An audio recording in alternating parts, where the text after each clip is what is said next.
आज हम बात करने वाले हैं भारत के 3 सबसे जरूरी सेक्टर्स की। बीमा, बैंकिंग और पावर। ये तीनों ही इस वक्त एक बहुत बड़े बदलाव से गुजर रहे हैं। अब सुनने में ये 3 अलग अलग कहानियां लग सकती हैं, पर असल में ये सब एक ही बड़ी कहानी का हिस्सा हैं। चलिए समझते हैं कैसे।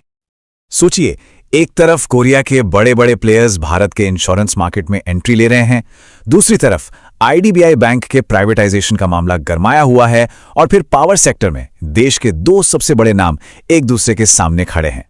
तो सवाल ये उठता है कि इन सब में आपस में क्या लेना देना है?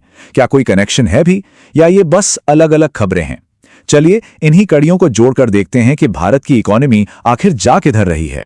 तो चलिए सबसे पहले बात करते हैं इंश्योरेंस सेक्टर की, जहां एक नई कोरियन लहर देखने को मिल रही है।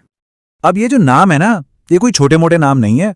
हम बात कर रहे हैं सैमसंग और हुंडई जैसे ब्रांड्स की, इंश्योरेंस कंपनियों की।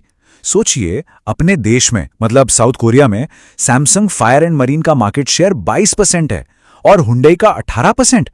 मतलब ये अपने फील्ड के एब्सोल्यूट जायंट्स हैं। तो सवाल ये है कि ये इतने बड़े प्लेयर्स भारत आ क्यों रहे हैं? वेल, इसका जवाब छुपा है एक छोटे से नंबर में, 3.7%। भारत में इंश्योरेंस की पहुंच, जिसे इंश्योरेंस पेनिट्रेशन कहते हैं, वो जीडीपी का सिर्फ 3.7% है, जबकि ग्लोबल एवरेज जानते कितना है? 7%।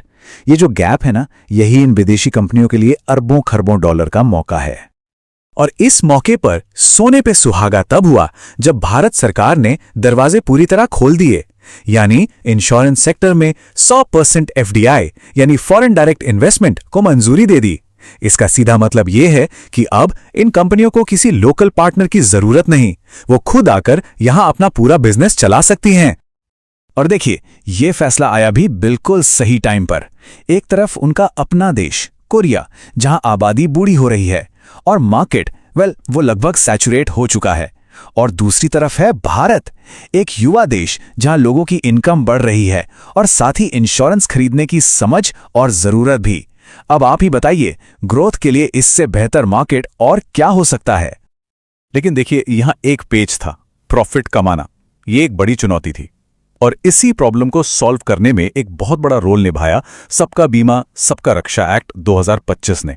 इस कानून ने सिर्फ 100% एफडीआई को ही पक्का नहीं किया, बल्कि रेगुलेटर्स को कमीशन की लिमिट तय करने का पावर भी दिया। इससे हुआ ये कि इन्वेस्टर्स का कॉन्फिडेंस बढ़ा कि हां, यहां पैसा बनाया जा सकता है। तो ये तो हुई इंश्योरेंस की बात। अब अपनी कहानी के दूसरे हिस्से पर चलते हैं, बैंकिंग सेक्टर। और यहां फोकस में है आईडीबीआई बैंक का प्राइवेट फ्यूचर। तो हो क्या रहा है? सरकार और एलआईसी दोनों मिलकर बैंक में अपना 60.72% स्टेक बेच रहे हैं, और ये कोई छोटी मोटी हिस्सेदारी नहीं है। जो भी इस डील को जीतेगा, उसे सिर्फ स्टेक नहीं बल्कि बैंक का पूरा मैनेजमेंट कंट्रोल मिलेगा। और सरकार को उम्मीद है कि इस एक डील से उसकी झोली में 33,000 करोड़ रुपए से भी ज्यादा आ सकते हैं। पहले तो इस रेस में कोटक महिंद्रा बैंक का नाम भी था, पर अब वो पीछे हट गए हैं। तो अब मैदान में बचे हैं 2 बड़े विदेशी खिलाड़ी। एक तरफ है कनाडा के प्रेम वत्स की कंपनी फेयरफैक्स इंडिया, और दूसरी तरफ है दुबई की जायंट एमिरेट्स एनबीडी। मतलब मुकाबला अब इन्हीं दोनों के बीच टक्कर का है। लेकिन ये डील इतनी सीधी भी नहीं है। इस पर काफी बहस छिड़ी हुई है। जो लोग इसके खिलाफ हैं, उनका सवाल बड़ा सीधा है। भाई, बैंक तो लगातार प्रॉफिट कमा रहा है। तीसरी तिमाही में ही करीब 2,000 करोड़ का प्रॉफिट था, तो फिर इसे बेचा क्यों जा रहा है? और दूसरी तरफ जो बैंक यूनियंस हैं, उन्हें अपने कर्मचारियों की नौकरी और रिजर्वेशन पॉलिसी की चिंता सता रही है। तो फिर सरकार का क्या कहना है? सरकार का तर्क यह है कि प्राइवेट हाथों में जाने से बैंक और ज्यादा एफिशिएंट होगा, कॉम्पिटिटिव बनेगा। मार्केट एक्सपर्ट इसे बहुत अच्छे से समझाया है।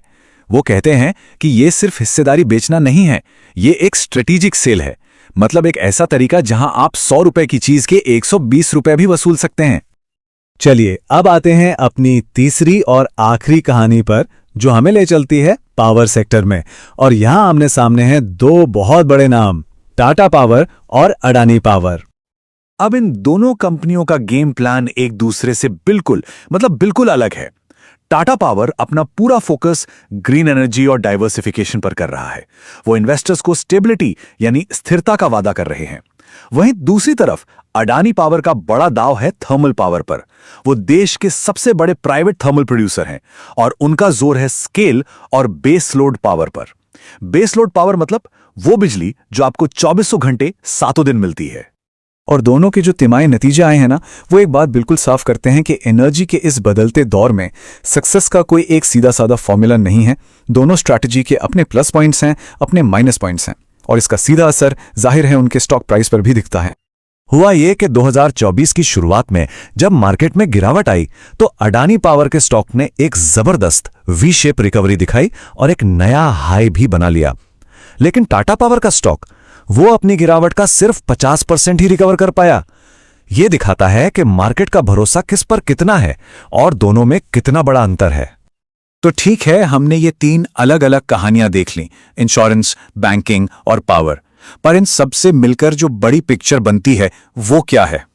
सबसे पहली बात तो ये साफ है कि सरकार जो पॉलिसी में बदलाव ला रही है उसकी वजह से भारत के ये कोर सेक्टर्स विदेशी पैसे के लिए एक मैग्नेट, एक चुंबक की तरह बन गए हैं। दूसरी बात, आईडीबीआई की जो ये सेल है ना, ये सिर्फ एक बैंक की डील नहीं है। ये भारत में सरकारी कंपनियों के प्राइवेटाइजेशन के भविष्य के लिए एक लिटमस टेस्ट जैसा है। ये डील कामयाब होती है या नहीं, इसी से तय होगा कि आगे इस तरह की और डील्स देखने को मिलेंगी या नहीं। और तीसरा और आखिरी सबक हमें मिलता है पावर सेक्टर से। वो ये सिखाता है कि फ्यूचर की रेस जीतने का कोई एक फिक्स्ड फॉर्मूला नहीं है। जैसा हमने टाटा और अडानी के केस में देखा, चाहे आप ग्रीन एनर्जी का रास्ता चुने या ट्रेडिशनल एनर्जी का, दोनों ही रास्तों पर रिस्क भी हैं और बहुत बड़े रिवॉर्ड्स भी। तो जब हम इन तीनों कहानियों के धागों को एक साथ जोड़ते हैं तो एक बात बिल्कुल साफ हो जाती है। भारत के जो सबसे अहम इकोनॉमिक सेक्टर्स हैं वो अब एक ग्लोबल बैटल ग्राउंड बन चुके हैं। यहां विदेशी पैसा, सरकारी पॉलिसी और मार्केट की ताकतें सब आपस में टकरा रही हैं। और ये सब हमें एक बहुत बड़े सवाल पे लाकर खड़ा कर देता है कि आने वाले कल में भारत की इकोनॉमी की कमान असल में किसके हाथ में होगी? हमारे अपने डोमेस्टिक चैंपियंस के या फिर दुनिया भर से आ रहे इन ग्लोबल जायंट्स के?